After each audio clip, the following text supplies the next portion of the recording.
Salut François, merci d'avoir accepté l'invitation pour venir parler de ton projet. Pour mettre un petit peu de contexte, juste rapidement, en gros, c'est une participation que tu voulais montrer pour le défi, montrer vos projets importants, etc. Sauf que toi, c'est Ouais, un tout à truc fait.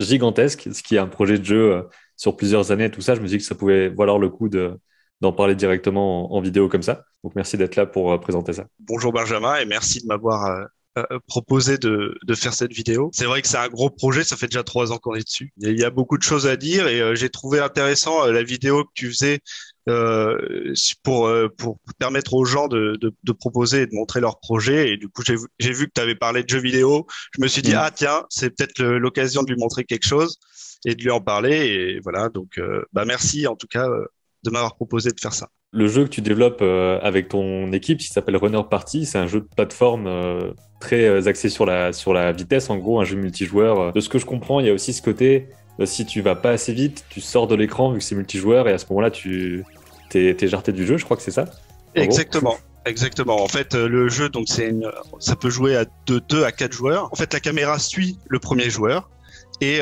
toutes les personnes qui vont pas assez vite ou qui sont retardées par des armes ou qui se sont pris une plateforme vont être rattrapées par la caméra et éliminées. Et en fait, donc c'est des parties très rapides.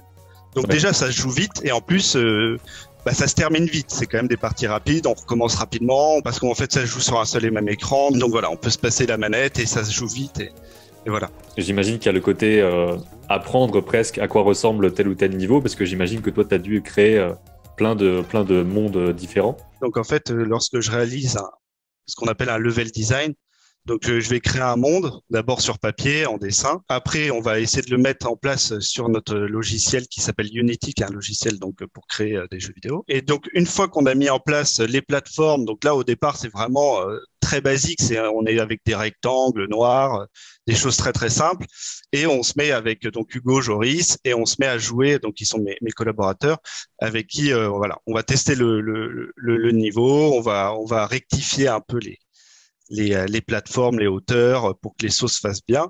Et puis on va tester le jeu et voilà. Une fois qu'on l'a validé, je passe sur la partie artistique pour habiller l'ensemble de l'environnement.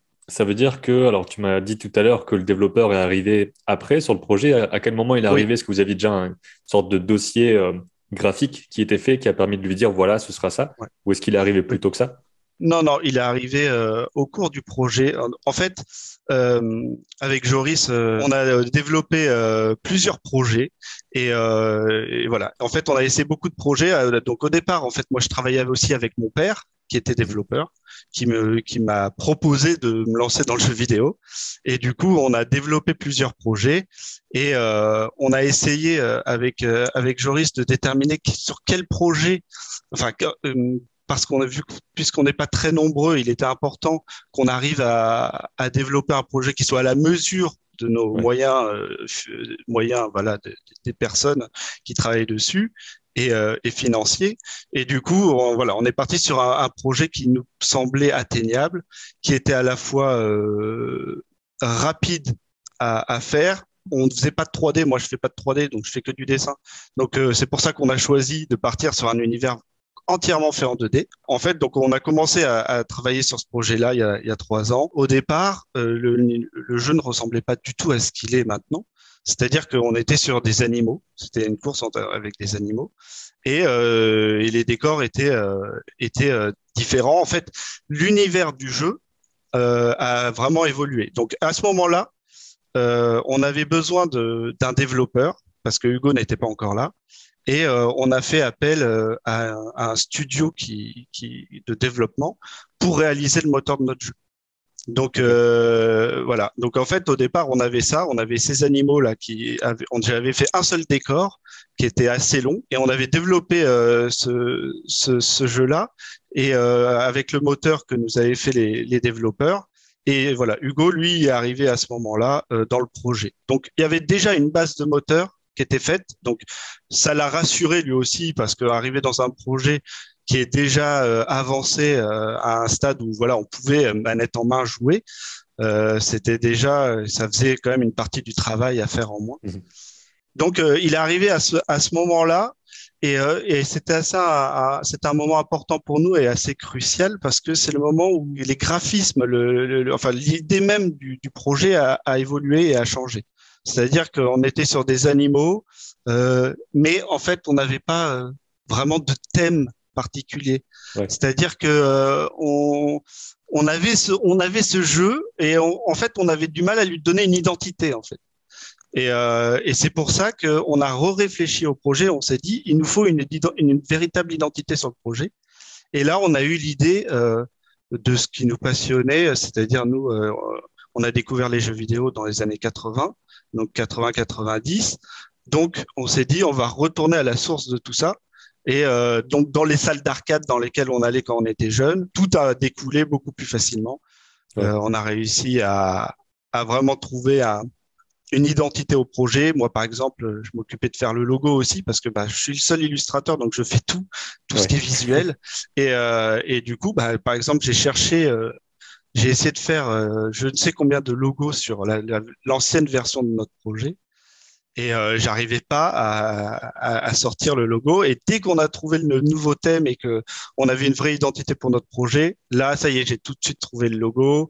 J'ai réussi à faire la page d'accueil qui a été la première page du jeu. Et voilà, tout s'est découlé de ça, quoi. Et j'ai juste une question par rapport au côté moteur de jeu, parce que c'est là où j'ai pas beaucoup de connaissances, j'imagine, là-dessus. Tu as parlé de Unity avant, et est-ce que Ouais. Unity, je sais que c'est ce qui permet de faire tourner le jeu, mais Mm. est-ce que c'est ce qu'on appelle le moteur du jeu, ou est-ce que le moteur du jeu doit être développé complètement En à fait, côté, parce que tu as parlé d'un studio qui développait ça? oui. Alors en fait, Unity c'est le logiciel, hein. C'est pas Mm. véritablement le moteur. Après, c'est aux développeurs de coder, voilà, pour qu'un personnage aille d'un point A à un point B. Bon faut le coder.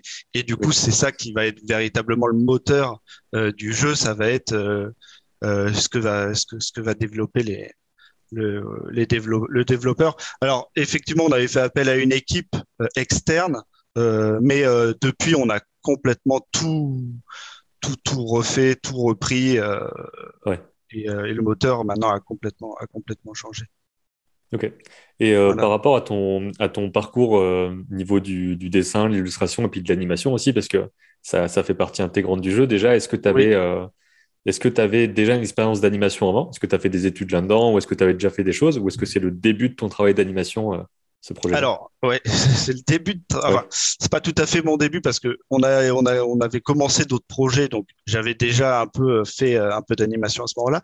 Mais par contre, j'ai pas du tout fait d'animation pendant mes études. Moi, j'ai fait l'école Brassard à Tours, donc qui était plutôt sur le design graphique, donc plutôt la communication visuelle. ouais, Alors, je faisais énormément de dessins, donc ça m'a vraiment tout appris en termes de dessin. Par contre, j'ai quasiment pas fait d'animation, donc vraiment, je l'ai appris sur le tard l'animation pour les projets. Comme la 3D, j'avais pas fait du tout de 3D. Il y a eu d'autres projets sur lesquels on a travaillé où on devait faire de la 3D. J'ai dû apprendre aussi à faire de la 3D. ouais. Donc, non, non, ouais, j'avais pas du tout fait d'animation. Pendant mes études, ça a vraiment été le dessin qui. Mais par contre, pour moi, dessiner et faire de l'animation, en fait, pour moi, l'animation, c'est un peu la continuité du dessin. Enfin, c'est Mm. la relation que j'ai à ça. C'est que quand on apprend à faire du dessin, on apprend à comprendre des volumes, à comprendre la lumière, comment elle va se poser sur un personnage. Et du coup, une fois qu'on a créé ce personnage, c'est la continuité de le faire bouger.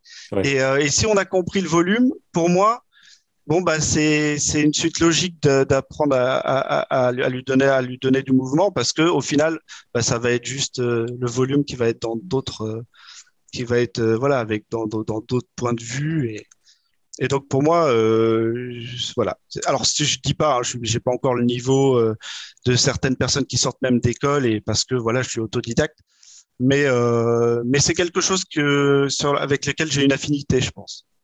Ouais. Voilà. On peut peut-être passer à des visuels, pourquoi pas, pour illustrer toute cette Ouais, partie-là. tout à fait. J'avais sorti un peu, voilà, les caractères design. Alors, il faut savoir que le caractère design, c'est comment on l'a trouvé. En fait, c'est mon fils. Donc, j'ai deux enfants, moi, un de 17 ans et un de 13 ans. Un de mes fils qui avait fait un personnage de Runner Party. Au départ, il avait créé un personnage qui ressemble beaucoup à cela. Ouais. Et je me suis inspiré de ce personnage que je trouvais très intéressant. J'ai repris les personnages qu'il avait fait et puis j'ai commencé à développer les différents personnages. Donc, en fait, dans notre jeu, c'est énormément de références à la pop culture des années 80-90, bien sûr. Donc, on peut retrouver des personnages qui peuvent nous parler, qu'on a vus dans des films, dans des jeux vidéo. Voilà, c'est vraiment beaucoup, beaucoup de références. Donc, voilà les différents personnages qu'on peut avoir. Est-ce que dès le départ, vous vous êtes dit, il faut, je sais pas, 40 personnages ou quoi, ou est-ce que tu as juste dessiné tout ce que tu imaginais et ensuite vous en avez sélectionné certains, d'autres pas? Au départ, j'ai fait que quelques personnages. euh, Parce qu'en fait, dans notre ancienne version avec les animaux, là, on avait 6 personnages. Vu que je suis parti sur des personnages qui ont tous à peu près la même physionomie, donc les mêmes volumes, les mêmes têtes, les mêmes corps, on s'est dit rapidement qu'on pouvait en faire beaucoup. En fait, c'est là où je suis parti sur voilà un logiciel d'animation que j'utilise qui s'appelle Spine. Et en fait, ce qui est très intéressant d'avoir fait des personnages qui ont exactement la même physionomie, c'est que je vais faire en fait une animation, je vais pouvoir la décliner avec une seule et même animation avec plusieurs personnages. Donc là, par exemple, ça c'est l'animation de course. Et ben, j'ai fait une seule fois l'animation et ouais, j'ai juste à changer les skins vu que tout est à peu près de la même, Ouais. du même format, quoi. Parce que je connais pas le logiciel, j'imagine que c'est donc du cutout, quoi, où tu as des parties de personnages sur différents calques et que tu peux bouger avec des sortes Exactement, là, d'armatures. oui, oui, on voit toutes les images. Et en fait, il y a un système de squelette que je positionne. Voilà, donc en fait, le squelette, à n'importe quel moment, je peux bouger et ça fait bouger la tête. Voilà. Donc j'ai tout le squelette que j'ai mis en amont. Et en fait, tous les personnages, toutes les images sont liées au squelette. Et donc après, bah, j'ai juste à faire une seule animation pour la course. Et ça me permet de voir l'ensemble des. Vu que ça facilite le fait de le décliner rapidement, tu peux peut-être passer Oui. plus de temps à faire une animation plus détaillée, etc. Oui, et puis faire beaucoup plus d'animation aussi. Parce que Ouais. bah, dans un jeu vidéo, en fait, on se rend pas forcément compte, mais il y a beaucoup, beaucoup d'animations. Là, par exemple, à droite, on peut voir ici, ce sont mes animations. Donc voilà, tout ce qu'il y a d'animation. Ouais. Donc les chutes, les sauts, les trucs comme Voilà, ça. il y a la moindre animation. Là, il y a la idle quand il bouge pas. Il y a des glissades. Il y a énormément, énormément de sauts. Le double saut.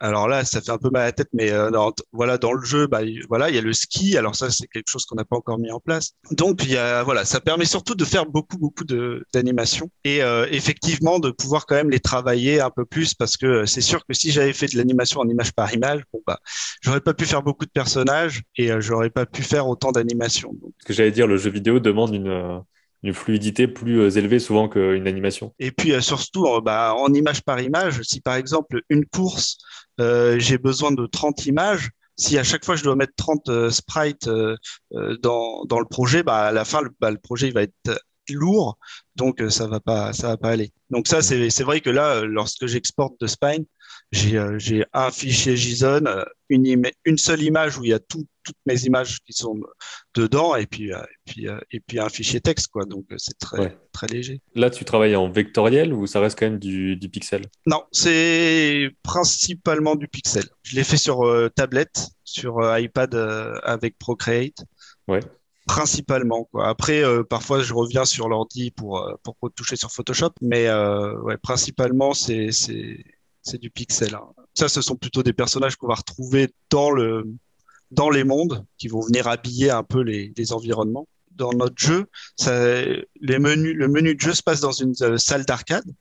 Donc en fait, on va choisir nos environnements sur chaque borne d'arcade qu'il va y avoir dans la salle. Et en fait, chaque borne a un environnement très différent. Ils ont tous des environnements différents les uns des autres. Du coup, on a des univers très marqués qui sont, Ouais. par exemple là, bah, voilà les vaisseaux spatiaux. Là, on est plutôt sur quelque chose dans la jungle. Là, un univers sous-marin avec les poissons et tout ça. Donc, on a des univers très différents. Du coup, ça fait qu'il y a plusieurs styles au sein même du jeu, quoi. Et ça te donne un travail vraiment très très varié, très très long Et aussi, j'imagine, puisqu'il y a beaucoup de choses, très quoi. riche. Voilà. Exactement. Exactement, très riche. Et c'est très agréable parce que de passer d'un environnement à l'autre et puis d'avoir un peu d'air frais, d'un bol d'air frais, et puis de pouvoir retravailler en se disant, ça te motive toujours autant. Ouais. Surtout au bout de 3 ans, c'est pas toujours facile de trouver de la motivation, et c'est vrai que pour ça, c'est assez agréable. Là, les animations, ça fait combien de temps vraiment que tu travailles dessus? Parce que dans les 3 ans, est-ce que ça a commencé très vite à être animé pour tester des choses? Ou est-ce qu'il y a eu des choses fixes pas mal en amont? Des exemples de décors, etc., par exemple? Ou est-ce que c'était Alors, direct, tiens, comment ils courent, ouais. etc. Pour l'animation des personnages, j'ai pas eu le choix de m'y mettre rapidement parce que Ouais. bah, c'est quand même plus agréable de voir un personnage courir, même s'il n'y avait pas toutes les animations, même si il y avait que une animation de saut et une animation de course. J'ai dû mettre ça quand même en place assez rapidement. Et puis, c'était impératif pour moi d'apprendre à le faire, notamment le logiciel Spine. J'ai appris à l'utiliser pour ce jeu. Donc, je savais pas l'utiliser. Donc, il y a eu quand même un petit temps d'apprentissage. Donc, je me suis mis assez rapidement sur les animations. Donc ça fait qu'il y a, parce que ça peut être le problème souvent quand on fait un film ou un jeu vidéo, c'est la progression, surtout si tu es tout seul. C'est le fait que tu vas apprendre en faisant et que peut-être que les animations que tu feras dans l'année 2, elles seront vraiment beaucoup mieux que l'année 1. Il faut trouver une cohérence et tout. Est-ce que Ex- tu as eu des soucis là-dessus? non, enfin, il y avait, en fait, sur l'animation, pas trop. Parce que sur l'animation, ça reste quand même en petit. Enfin, je veux dire, quand on joue, les Ouais. personnages, ils sont assez petits. Donc, il y a pas eu trop d'évolution sur l'animation. Par contre, il y en a eu sur le dessin.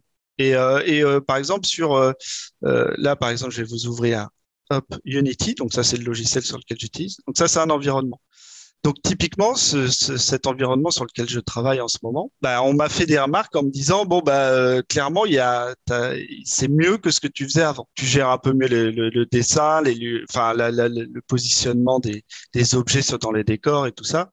Donc il y a plus une évolution sur le dessin et sur la création d'environnement que sur les animations en tant que telles, quoi. Mais t'as pas eu besoin de revenir sur un niveau que tu avais fait auparavant ou quoi? Si. Ouais. Si pour le coup, après avoir réalisé ce niveau-là, je suis revenu sur d'autres environnements pour essayer de lisser l'ensemble et pour que tout soit à peu près au même niveau, quoi. Maintenant, c'est vrai que ça s'est moins ressenti sur les animations. Parce que je pense que pour l'instant, j'ai pas eu besoin de faire des animations trop complexes. Donc, si je devais faire un film d'animation, c'est là où je verrais, je pense, au début d'un film d'animation, à la fin d'un film d'animation, la progression que je pourrais avoir. Là, Ouais. c'est vrai que dans le jeu vidéo, ça se ressent moins. Et parce que là, le jeu actuellement, donc tu m'avais expliqué qu'il était en alpha.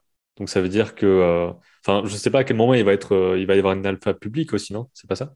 Oui, alors en fait, là, on vient de créer, il y a quelques jours, une page Steam pour pouvoir justement proposer une alpha à des joueurs et avoir rapidement des retours sur le projet. Parce que Ouais. c'est vrai que nous, bah, on y joue, moi j'y joue avec mes enfants, on y joue avec mes collaborateurs, on prend beaucoup de plaisir à y jouer, on est vraiment très satisfait du gameplay qu'il y a, mais il était important et essentiel de faire tester rapidement des joueurs. Donc, on a créé notre page Steam. Alors, pour l'instant, c'est pas visible hein, sur Steam, c'est en privé. Et on a des clés, on a donné des clés pour faire tester l'alpha du projet à plusieurs joueurs. Donc là, pour l'instant, il y a un seul environnement et on va bientôt faire une mise à jour avec un deuxième. Et voilà. L'objectif, c'est de sortir le jeu en early access, donc en accès anticipé sur Steam, en mars. Voilà, donc Ok. ça arrive vite. Euh, mais bon, on a encore beaucoup de choses à faire sur le projet et c'est pour ça qu'on va certainement faire une campagne de crowdfunding, un Kickstarter courant février. Est-ce que tu as d'autres exemples de décors ou d'animations, etc., que tu voudrais montrer? Je sais pas à quel point il y a déjà les autres environnements, par exemple. L'environnement sur lequel que je vous ai montré là, sur Unity, la Baboon Island, à la base, c'était ça. Donc j'avais Ouais. vraiment fait toutes les cases avec les portails, les portails. Donc en fait, il y a des portails dans lesquels on rentre et on ressort directement dans l'autre. Il y a des systèmes de grappins. qui nous permettent de prendre de la vitesse. Et c'est une difficulté en plus, mais lorsqu'on y arrive, bah, on va plus vite. Et donc, c'est intéressant dans la progression du joueur. Il y a des jumpers aussi. Donc, voilà. Donc, tout ça, c'est vraiment à quoi va ressembler l'environnement avant de le réaliser. Donc, ensuite, je passe sur Unity. Je mets tout ça en place. On fait des tests. Et l'étape d'après, je fais le concept art. Donc, le concept art pour essayer d'imaginer un peu globalement l'univers. Et ça fait que tu dois penser la longueur aussi du... Tout à fait. Ouais. La longueur des... Alors, ça reste au départ assez sommaire. C'est une idée. Après, je revois complètement dans Unity. C'est rarement pile poil Ouais. au centimètre près. Voilà le décor. Et ensuite, donc une fois que j'ai réalisé l'environnement sur lequel on a testé avec mes collaborateurs, je passe aux images que je vais intégrer directement dans le projet, donc qui sont vraiment les versions finales voilà, ce qu'on appelle des props, quoi. Et ça, tu dois le travailler en quelle définition? Niveau pixel, est-ce que tu fais des choses qui doivent être assez grandes, même si après c'est réduit, pour avoir quand même le niveau de détail que Oui, tu veux? oui, oui, oui. En fait, je travaille toujours sur le plus grand niveau de pixels possible. Enfin, je vais travailler en 4096 ou Ouais. pour avoir vraiment une image de haute qualité, parce que on peut réduire une image, mais on peut pas l'augmenter. Enfin, on peut pas Ouais. l'augmenter. Donc, forcément, j'essaye toujours de travailler en haute qualité. La difficulté que j'ai sur ce projet-là, c'est qu'en fait, tous les dessins sont avec des sertis. Il faut quand même qu'on ait toujours la même épaisseur à peu près de sertis sur l'ensemble du projet, pour Donc pas que ça les fasse des contours, choses. les lignes de Et voilà contour, quoi. les contours. Ouais. Donc il faut forcément à chaque fois que je vérifie une image par rapport à une autre, si les sertis sont à peu près cohérents, qu'on n'ait pas des sertis à un moment donné trop épais et parfois voilà trop Ouais. fins. Donc Donc tu dois il y penser ça par a rapport à la taille de l'élément. Par exemple, le baril, il devrait être différent en termes d'épaisseur que le bâtiment, quoi. exactement exactement. C'est pour ça d'ailleurs souvent que je garde toujours un objet de référence quand je vais dessiner. Par exemple, le baril, j'ai gardé la maison et j'ai mis alors là, dans ma compo, c'est pas le cas, mais lorsque je l'ai dessiné, j'avais ma maison à côté et j'ai dessiné le À baril juste l'échelle, à quoi. côté pour avoir à l'échelle, voilà. Et c'est toi qui définis complètement alors le nombre d'éléments différents, etc. Parce qu'il y a peut-être des Ouais. barils qui peuvent sauter si on tape dedans, des choses comme ça. Ouais. En fait, tous les éléments interactifs ont déjà été définis en amont. C'est-à-dire Ouais. que là, si on est sur le projet, les éléments interactifs, on va avoir donc le jumper qui va nous éjecter. On va avoir bien sûr les plateformes sur lesquelles on va pouvoir sauter, donc le grappin dont je parlais pour s'accrocher et les portails. Et c'est tout. Après, il n'y a pas d'autres éléments interactifs. Ok. Donc, tout le reste, je suis complètement libre pour la création vu que ça reste juste du décor. Il y a quoi d'autre comme environnement, par exemple? Parce que donc, sur le site, il y a marqué qu'il y a 10 environnements au total. Les environnements, on en a 11 en fait. Pour 11. l'instant, il y en a 4 de réalisés. Voilà, ça c'était la première illustration que j'ai faite pour la salle d'arcade. Donc là, peut voir les différents environnements. On a un environnement qui s'appelle Cubris et Pac-Man, qui sont en référence à Pac-Man et à Tetris, donc qui va être modélisé environnement voilà, complètement différent. On a Freaky Mansion qui va être plutôt un environnement genre maison hantée. Mhm. Sword of Sand plutôt dans le sable, genre Prince of Persia. Ensuite, on a Riders of the Lost Temple, donc c'est plutôt un univers de jungle avec un peu à la Indiana Jones. Voilà, on a Fantastic Circus, un monde de cirque, Baboon Island, donc ça c'est ce que j'ai montré sur les pirates. Freezy Ski Mountain 2, un monde dans la neige. The Secret of Abyss, donc ça c'est le monde sous-marin. Street 2020, un monde futuriste. Et Super Moustache World, un peu en rapport avec Super Mario, qui va être un univers plus enfantin et coloré. Ça c'est l'univers de Super Moustache. Donc on est Ok. vraiment, par exemple, ici, typiquement sur un univers où on va bien ressentir les carrés, un peu comme il y avait dans les vieux jeux. C'est un univers assez enfantin où on peut retrouver un peu des codes qu'on pouvait avoir dans un Super Mario avec les nuages et tout ça. Et j'imagine que tu vas aussi chercher les références, que tu regardes des niveaux des jeux, etc., histoire de repérer un petit peu qu'est-ce qui fait l'essence de ce truc-là pour qu'on Oui, le reconnaisse, quoi. tout à fait, tout à fait. Après, c'est vrai qu'on a essayé de choisir des jeux qui nous parlaient déjà, auxquels on avait déjà joué. Donc, qu'on ait déjà un petit, enfin que les univers nous parlent déjà, qu'on a un peu inconsciemment déjà des images qui se mettent un peu Ouais. dans notre tête. Mais effectivement, j'ai énormément de docs parce que je fais pas.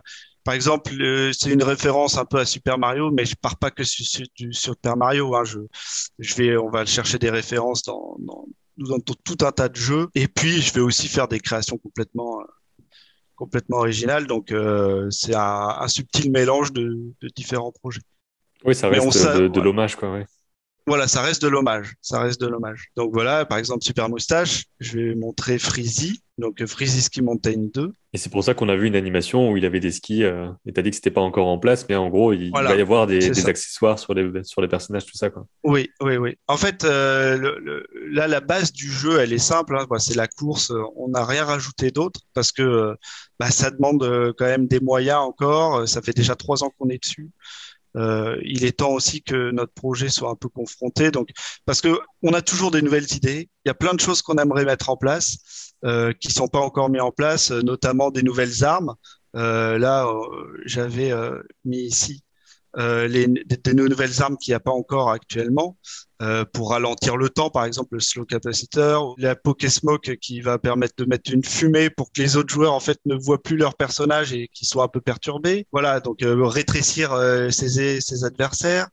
Donc ça, tu le Donc chopes dans le jeu, tu cours, tu chopes un item et ça te donne voilà, ce c'est pouvoir, ça. quoi. Ouais, en fait, c'est dans les TV box. Voilà, ces télés là. Quand on va courir, en fait, on va sauter sur une télé, on va récupérer un des items présents dans le jeu. Donc en fait, on en a plusieurs là. Ben, je les ai ici. On a le switch. Donc c'est un missile. Quand tu touches un adversaire, un autre joueur, bah tu prends sa place et lui prend la tienne. Oui. Donc dans un jeu comme le nôtre, c'est hyper intéressant parce que celui qui est proche de la caméra, qui risque de bientôt de mourir, il tire, il touche le premier, bah le premier se retrouve proche de la caméra. Donc ça peut vraiment changer un peu l'ordre des choses. Le missile Fireball, le missile un peu classique. Donc on peut toujours, nous, on a déterminé on pouvait tirer en arrière, en avant et dans les diagonales, en haut et en bas. Donc Ok. voilà, dans tous ces axes-là. Donc ça, c'est le missile classique, donc ça va ralentir l'adversaire touché. Ça, c'est la même chose, mais sauf que c'est un missile à tête chercheuse, donc euh, il va éviter les plateformes pour vraiment aller toucher la personne visée. Le dash, bah, c'est pour aller plus vite pendant un certain laps de temps. La bubblegum, donc en fait, c'est un peu, on imagine que le personnage mâche un chewing-gum et laisse une grosse bulle de chewing-gum derrière lui. Et les joueurs qui se la prennent, en fait, sont immobilisés dedans pendant un certain temps. Oui. Et après, elle éclate et ils peuvent repartir. Mais le problème, c'est que la caméra continue d'avancer. Et par contre, ce qui est intéressant aussi, c'est qu'on a fait en sorte que si, par exemple, on a un missile, un fireball ou un homing missile, on peut se libérer de la bubblegum.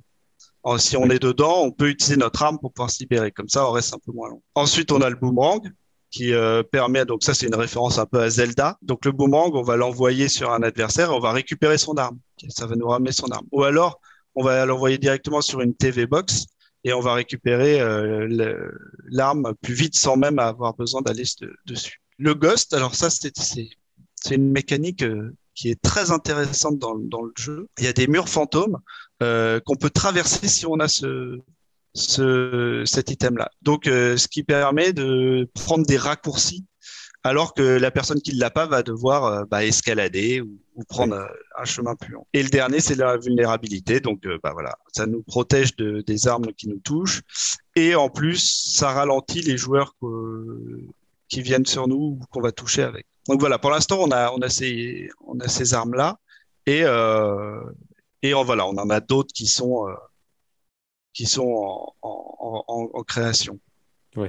Et donc là, ce que je voulais demander aussi, c'est le côté, donc vu que c'est un jeu de plateforme, comme tu disais, il y a beaucoup de tests aussi. Donc ça veut dire que tu ne fais pas de visuel avant qu'on soit sûr que le niveau il marche et qu'il n'y ait pas un problème Ouais, de game design. ouais. Oui, typiquement, par exemple, dans notre ancienne version de jeu, pour y revenir, lorsqu'il y avait les animaux, j'ai fait un monde qui m'a pris, je sais pas, ça m'a peut-être pris un mois entier à le faire. J'ai fait le monde sans le tester. Et à un moment donné, on s'est mis. Donc le monde il était très beau, hein. Tout le monde disait c'est beau et tout. Et là, on se met à tester le monde. Et en fait, bah, il fonctionnait pas du tout. Les personnes qui jouaient pour la première fois ne savaient pas du tout où est-ce qu'il fallait aller. Enfin, ça ne fonctionnait pas. Donc, par contre, ce qui est bien, c'est que ça m'a permis à ce moment-là de me dire, bon, on refait plus de cette façon-là. Il Ouais. faut d'abord tester un monde avant de le réaliser. Donc oui, oui, d'abord, je place vraiment tous les éléments sobrement avec des rectangles. On teste bien et dès lors qu'on est sûr que c'est bien validé, qu'on a fait beaucoup de parties dessus, là, je me mets à faire les décors. Bon, Ok. même si tous les éléments sont séparés, hein, donc s'il y a des choses à modifier, je peux facilement, voilà, par exemple, voilà, je peux bouger facilement les différents éléments, donc c'est pas forcément grave. Et c'est pour ça que d'où l'importance aussi de bien séparer tous les éléments et pas de faire Mm. des éléments trop gros, parce que s'il y a une modification à faire, bon bah on peut pas quoi. Est-ce que tu as trouvé à force, par exemple, des astuces visuelles, des choses comme ça, pour que on comprenne en jouant par où il faut aller, des choses comme ça? Oui, je pense que ça passe beaucoup par la lumière déjà. Ouais. J'ai remarqué que la lumière, c'était très important pour faire ressortir le décor et les éléments qui vont être en interaction avec les joueurs. Et puis aussi, en fait, l'objectif, c'était de faire en sorte que le décor se détache le plus des plateformes. Et Ouais. pour ça, peut-être que c'est pour ça qu'on a choisi aussi de faire des plateformes beaucoup plus géométriques. C'est-à-dire, elles sont vraiment rectangulaires. On sent bien en fait le décor. On sent quand il y a quand c'est des lignes droites, quand c'est des montées, voilà. Donc je pense que c'est à la fois la géométrie du parcours qui permet que ça ressorte et les lumières. Parce qu'en Ok. fait, je gère pas du tout les lumières de la même façon. Je vais avoir des lumières qui vont être exprès euh, parce qu'en fait, ça marche comme sur un Photoshop, hein, c'est un système de calque. Donc en fait, tout ce qui est parcours, ça va être entre guillemets le calque parcours, et derrière, ça va être sur un autre calque. Et du coup, en fait, mes lumières, bah, celle-ci, elle va marcher, mais elle va marcher que sur mon parcours.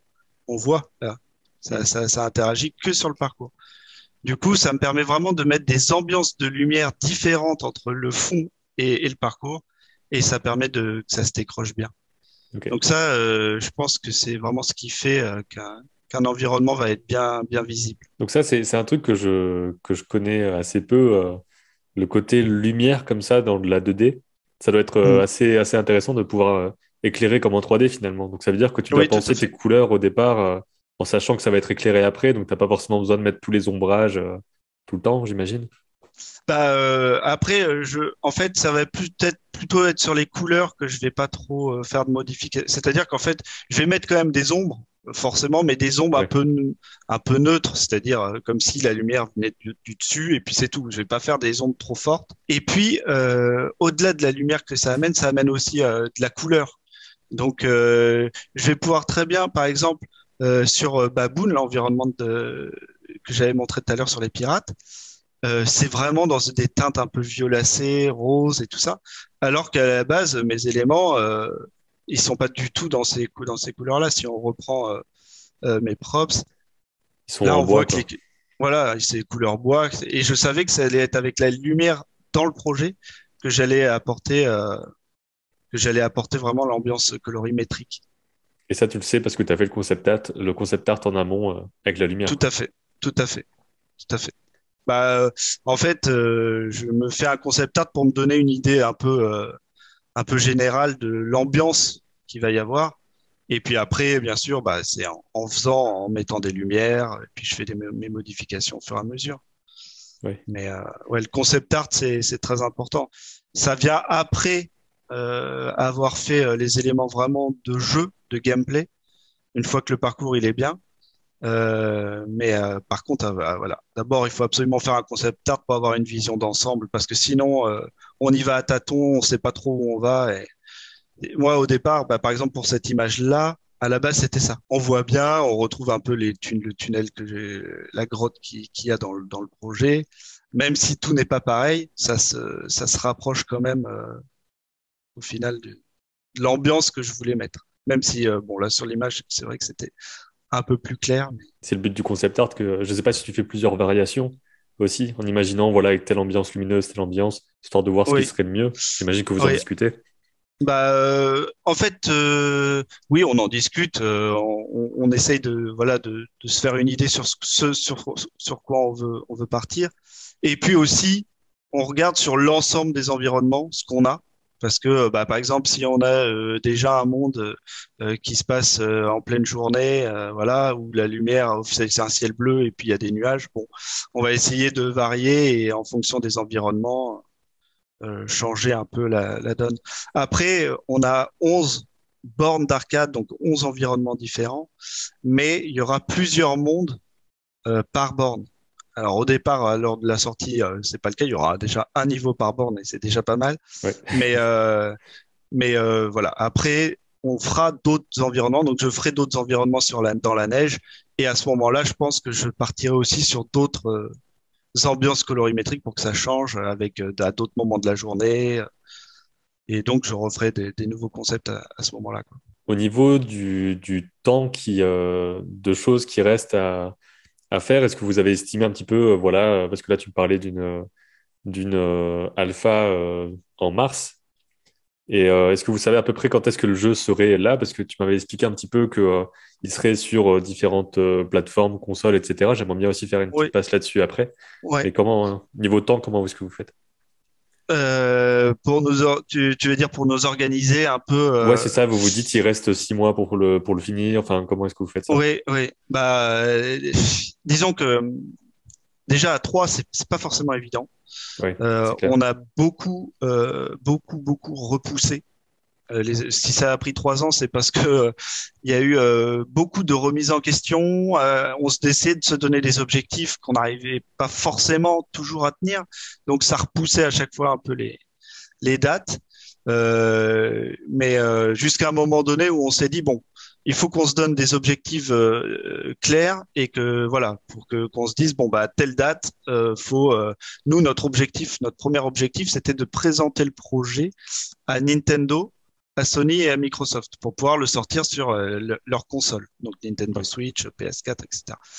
Et ça a été notre objectif. Et donc, à partir du moment où on s'est mis cet objectif-là, on s'est dit voilà ce qu'il faut qu'on montre pour la vidéo de présentation.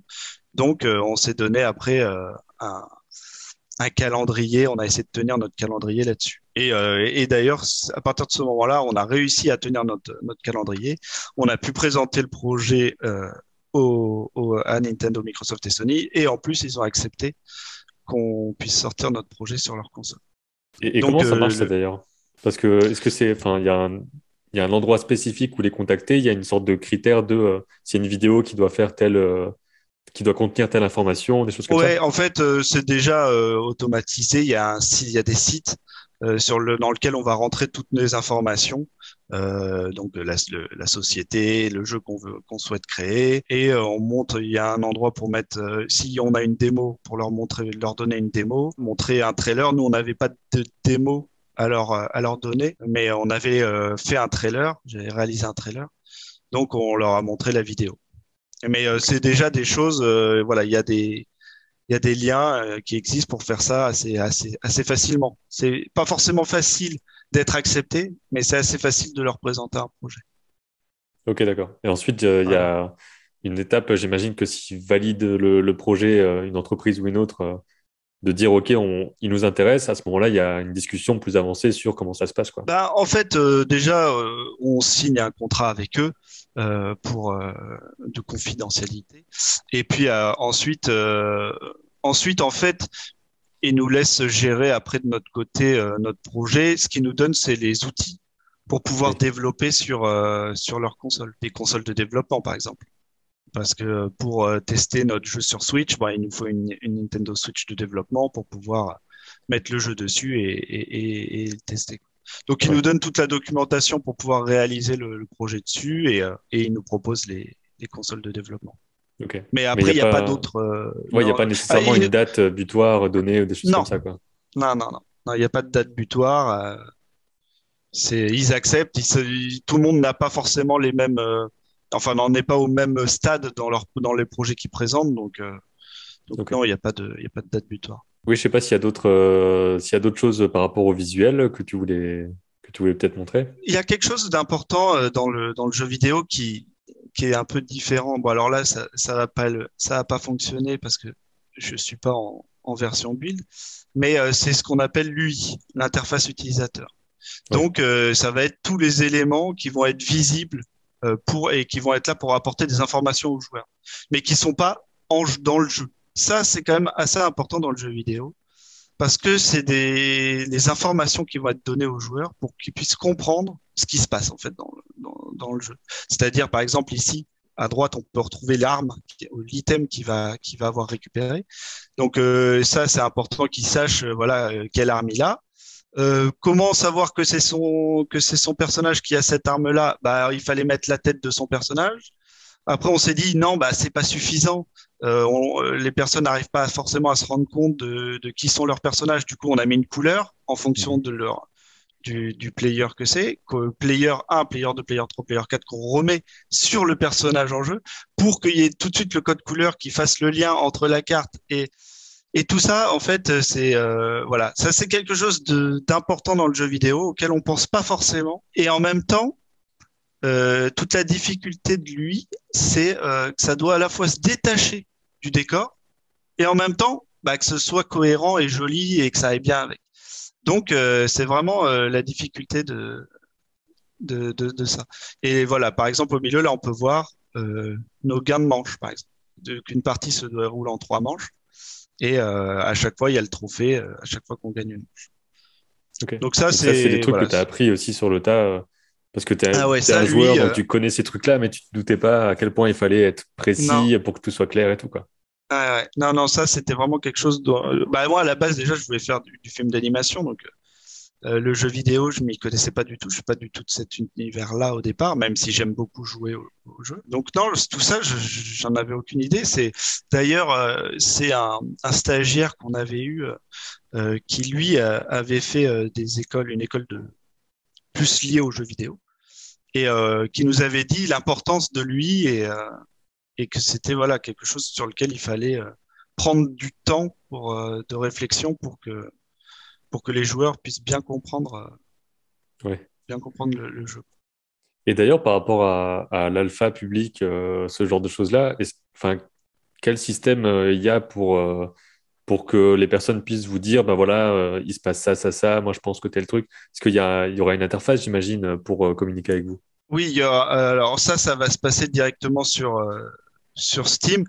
Après, les gens, nous, on a un Discord aussi, donc les gens peuvent facilement venir, même sur les réseaux, pour nous dire un peu les choses. Là, par exemple, pour l'alpha qu'on a mis en place, l'alpha privé où on a fait tester un certain nombre de joueurs. Donc c'était pour la plupart des membres de Discord, donc qui sont sur notre Discord, à qui on a donné un doc, enfin un questionnaire, et pour avoir des retours. Donc ça s'est fait par questionnaire sur un Google Form Ouais. qu'on a donné directement. Après, voilà, on peut aussi le faire via Steam. Mais voilà comment ça se passe à peu près pour. Mais donc nous en mars, notre objectif c'est vraiment de sortir une early access, mais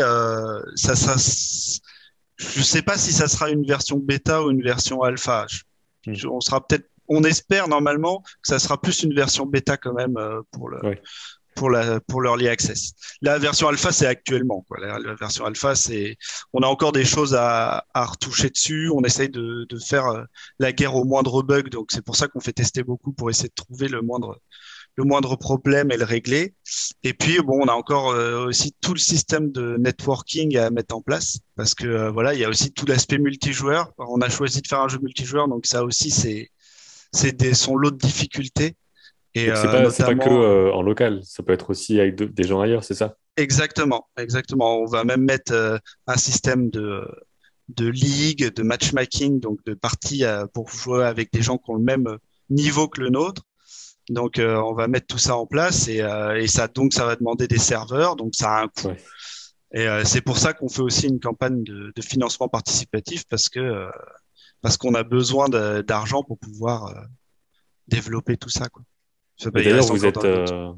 Oui. vous êtes à temps plein là-dessus, ou vous avez autre chose à côté et vous faites ça sur le côté. Comment est-ce que ça marche là-dessus? Parce que vu que le Bah, jeu n'est pas encore sorti. Ouais, en fait, on a travaillé longtemps sur nos fonds propres.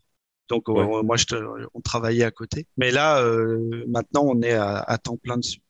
On est ok. à temps plein dessus. Donc, notre objectif, notre objectif ces derniers temps, ça a été de comment faire pour, voilà, obtenir des financements pour pouvoir finir le développement du jeu. Donc, on a réfléchi à toutes les possibilités, hein, une campagne de financement participatif. On trouvait ça intéressant parce qu'il n'y a pas besoin d'avoir forcément quelqu'un qui rentre dans l'entreprise, Mm. qui aura peut-être pas forcément la même vision que la nôtre.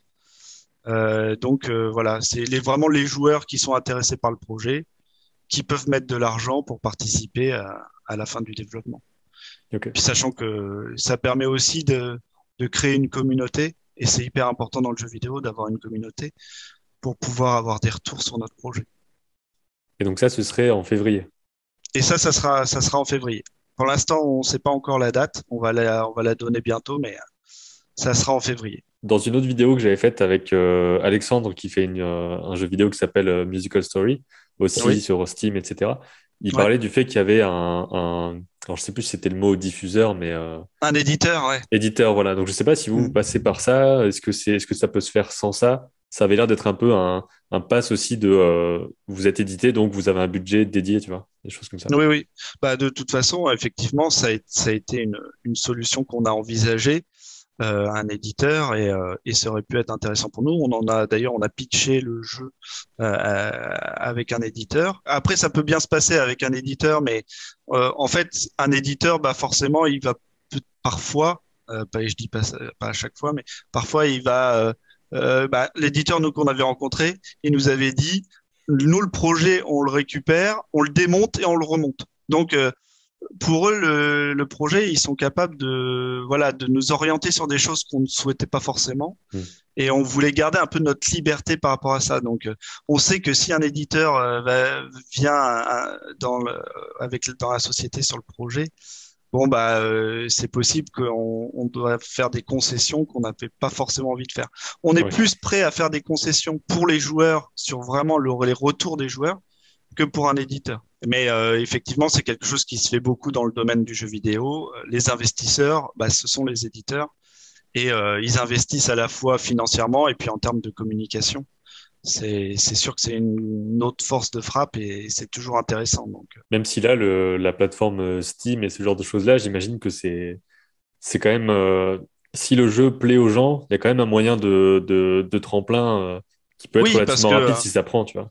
voilà, c'est ça, parce que lorsqu'on sort un jeu sur Steam, il va être visible, il va être en haut dans la liste au départ. Donc l'objectif, c'est que si le jeu plaît, bah, il va rester longtemps en haut de la liste et du coup, bah, ça va faire boule de neige et les gens vont pouvoir découvrir le projet et ça peut avoir son succès. Donc nous, on mise plutôt là-dessus ouais, et sur la communication qu'on a commencé à réaliser sur les différents réseaux sociaux. Et puis, Ouais, grâce à toi aussi à travers cette vidéo-là. ouais, j'espère que ça Mais, pourra booster un peu et bah que écoute, ça peut justement. Enfin, moi, ce qui me plaît vraiment, c'est qu'on puisse voir comment ça marche parce que il y a vraiment des tonnes de trucs que même toi, tu connaissais pas avant, avant d'être dedans, quoi. Donc, ouais, il y a ça encore peut, plein ça de peut choses que donner. je connais pas. C'est ça, ça peut donner envie à des gens de le faire parce que en soi, c'est vrai que Unity, enfin, c'est n'importe qui peut l'avoir et faire des choses. Donc, il y a vraiment moyen avec quelques logiciels, sans forcément avoir du matériel énorme au début, de faire ses premiers petits jeux et tout. Ah, tout Ça, à il y a plein fait. de Et gens qui puis, font ça, quoi. il y a même un asset très fourni sur Unity, dans lequel on peut retrouver des moteurs tout faits qu'on peut acheter pour moins de 50 euros et Ah ouais. avec lesquels on va pouvoir commencer à faire des jeux. Hein. Donc, c'est dès que le jeu commence à avoir des spécificités, des choses un peu particulières, et c'est là où les développements, on a besoin d'un développeur quand même voilà, Ouais, ouais, pour ouais. réaliser tout ça, mais il y a beaucoup de choses qui existent pour faire des jeux en 2D notamment, même en 3D, qu'on peut trouver dans l'asset store, quoi. J'ai juste peut-être une question Ouais, pour avoir une petite partie de fin. Par rapport à, là, tu dis que tu es à temps plein maintenant avant que tu travailles à côté. Et, qu'est-ce que tu pourrais dire sur la façon dont tu t'es organisé pour avancer un projet pendant que tu avais un travail à côté? Et puis comment est-ce que tu gères ça maintenant? Est-ce que tu divises un peu tes tâches jour après jour pour pas faire tout le temps la même chose, des choses comme ça? Alors oui, je divise mes tâches. Par exemple, lorsque j'ai fait un environnement, je vais pas tout de suite me lancer dans un nouvel environnement. Je vais plutôt me mettre, par exemple, sur de l'animation ou même sur un montage vidéo. Enfin, je vais essayer de varier les plaisirs. Par contre, par rapport à avant, sur mon temps de travail, et ce qui se fait la plupart du temps dans les studios de jeux vidéo qui n'ont pas forcément les financements pour pouvoir réaliser et qui sont obligés de travailler à côté. En temps normal, c'est du 50-50 sur le temps de travail. C'est qu'ils vont prendre 50% de leur temps pour travailler pour des clients et puis Ouais. 50% du temps sur le projet. J'ai des objectifs, hein, forcément, donc il faut que je tienne les objectifs en fonction de ce qu'on doit présenter. Donc parfois, bah, j'ai pas le choix que de refaire quelque chose que j'ai déjà fait, mais je m'organise toujours en fonction des objectifs à atteindre. Notamment, par exemple, Joris qui s'occupe de la communication, bah, il va me demander à un moment donné de faire une publi sur Twitter ou je ne sais pas. Donc, je vais devoir faire un dessin ou une animation, un truc. Alors ça peut aussi me casser un peu la routine. Et, Mhm. mais par contre, ce sont des choses sur lesquelles il faut absolument que je me mette. Et donc, ça fait partie des objectifs et que je dois réaliser au fur et à mesure. Parce qu'il y a, puisque je suis le seul qui fait toute la partie graphique du jeu, bah, je dois tout faire. C'est-à-dire, je dois tout faire. Je dois faire des vidéos quand on fait un trailer. Je dois faire la communication. Donc, plutôt que d'avoir quelqu'un, un community manager ou quelqu'un qui va faire les éléments de com, je dois les faire. Je dois faire lui. Je dois faire les menus. Je dois faire les Ouais. animations. Enfin, c'est vrai que c'est beaucoup, beaucoup de travail. D'ailleurs, c'est trop de travail pour une seule Mhm. personne. Mais et c'est pour ça qu'on a besoin aussi de finances pour pouvoir peut-être faire grossir l'équipe Ouais. et réaliser l'ensemble du projet, quoi. Parce que c'est vrai qu'on est trois et ça fait beaucoup de casquettes chacun. Et notamment mon fils, par exemple, qu'on a mis sur la musique. On a vu qu'on Ouais. avait personne sur la musique. Mon fils, qui est bon, il se trouve qu'il est assez doué là-dedans. Et bah, il nous a réalisé quelques extraits de musique. Ça nous a plu et puis bah du coup, il est parti pour réaliser la musique. Parce que ça, c'était des compétences, par exemple, qu'on avait dans Ouais. voilà, nous trois, on n'avait pas, quoi. Et puis dans le jeu, il y a, enfin, surtout dans le côté jeu d'arcade et tout, la musique, elle est quand même, elle est quand Oui, même assez importante d'avoir des mélodies accrocheuses, des trucs qui te restent, qui te gardent dans le rythme de la vitesse et tout. Enfin, exactement, ouais. exactement. Il faut que ce soit cohérent avec l'univers. Donc la musique a sa part d'importance, comme par exemple tout ce qui est bruitage. Tous les Ouais. sons, tous les petits bruitages. Lorsqu'on saute, est-ce qu'on met un bruit quand on va sauter, quand on va courir? Est-ce que quand on court sur de l'herbe et qu'on court sur de la roche, il faut qu'il y ait le même bruit? Est-ce qu'on met un bruit quand ça court, quand on court? Parce qu'on peut aussi se poser cette question de se dire, est-ce que ça va pas faire trop Ouais. pour le joueur? Est-ce qu'il a la possibilité d'enlever les sons, de garder juste la musique? Enfin, et voilà, il y a beaucoup, beaucoup de choses à penser et c'est vrai que c'est beaucoup, beaucoup de travail pour trois personnes. Ouais. J'imagine que c'est plaisant pour toi de te dire tout ce qui est visuellement là, ben, c'est toi qui l'as fait, quoi. Mais à côté, Oui, la balance à côté de tu travailles des centaines d'heures tout seul. voilà, c'est ça. Ouais. Bah, c'est sûr, je dis pas, hein, je suis fier quand je monte le trailer, quand je monte le projet, que ce soit à ma famille ou à mes amis. Voilà, je suis fier du travail accompli. En plus, les retours sur l'esthétisme du jeu sont très positifs, donc voilà, je suis très content de ça. Mais j'ai vraiment, c'est sûr que on a besoin voilà, de personnes en plus pour pouvoir Ouais. avancer plus vite, parce que c'est le vrai problème, c'est le temps en fait, hein. On court après le temps. Euh, 3 ans de 3 ans sur un jeu comme celui-là, c'est trop long. Ça aurait dû être peut-être voilà, peut-être 2 ans. Mm.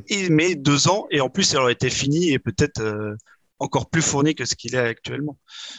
Donc oui, c'est important de trouver des personnes et de trouver des financements pour pouvoir développer le projet plus rapidement. Oui, surtout que c'est censé évoluer, comme tu le disais, après, il y aurait d'autres niveaux dans les mondes et tout. Enfin, c'est Oui, pas un jeu qui sera oui. fini une fois qu'il sort, D'ailleurs, quoi. si, il y a quelque chose dont j'ai même pas parlé que on souhaite mettre en place, c'est l'éditeur de personnages. qui est quand même quelque chose d'important pour nous. J'y Parce pensais au que début. ouais, parce Quand que tu montrais les bonhommes, je me suis dit, c'est typiquement le genre de choses où tu peux changer la coupe de cheveux parce qu'il a la même forme, des trucs comme ça, quoi. ouais, voilà, exactement. Si je peux juste repartager 2 minutes Ouais. mon écran. Donc, dans les menus, j'ai créé un vestiaire. Et en fait, dans ce vestiaire, voilà, c'est là où il y aurait l'éditeur de personnages. Donc là, on pourrait retrouver le niveau du joueur, les différentes têtes de personnages avec les corps, les chapeaux qui pourraient être des casquettes, etc. Et puis des skins complets. Et là, en fait, il y aurait des cartes. Et en fait, à chaque fois qu'on jouerait avec des amis, eh ben, on gagnerait des cartes. Et dans ces cartes, bah, il y aurait là, j'en ai là. Voilà, par exemple, on pourrait avoir une tête, un corps, un chapeau et puis un skin complet. Et après, on pourrait composer soi-même ces personnages. Donc ça, c'est quand même quelque chose d'important dans notre jeu et Ouais. qu'on n'a pas encore mis en place et qu'on souhaite mettre en place, bah parce que bah, ça donne de la longévité au jeu, quoi. Les joueurs peuvent continuer de jouer, toujours gagner quelque chose. Il y a des récompenses et ça, c'est toujours bien dans un jeu. Ouais, c'est ça. Et Donc puis comme voilà. ça, tu peux vraiment avoir ton avatar à toi qui aura des bouts de perso Voilà. les uns avec les autres et tout, hein, ouais. Exactement. Exactement. Donc ça fait partie des choses qui restent encore à développer et qui a son importance. Bah, merci pour la présentation. Je mettrai tous les liens, etc., juste en dessous pour ceux et celles qui voudraient voir un peu plus. J'imagine que là, de toute Ouais. façon, la communication va s'intensifier après, Oui, oui, oui, après oui, la oui. vidéo, puisque vous allez tout mettre en place et tout Voilà, dans et les puis mois qui suivent. une campagne, il faut quand même rassembler pour que les gens puissent y participer, il faut qu'elle soit visible. Donc c'est sûr que notre campagne de financement participatif, ça va nous obliger à accélérer un peu la communication. Ouais, Et voilà. Donc merci beaucoup en tout cas de m'avoir permis de parler du projet. bah, avec plaisir.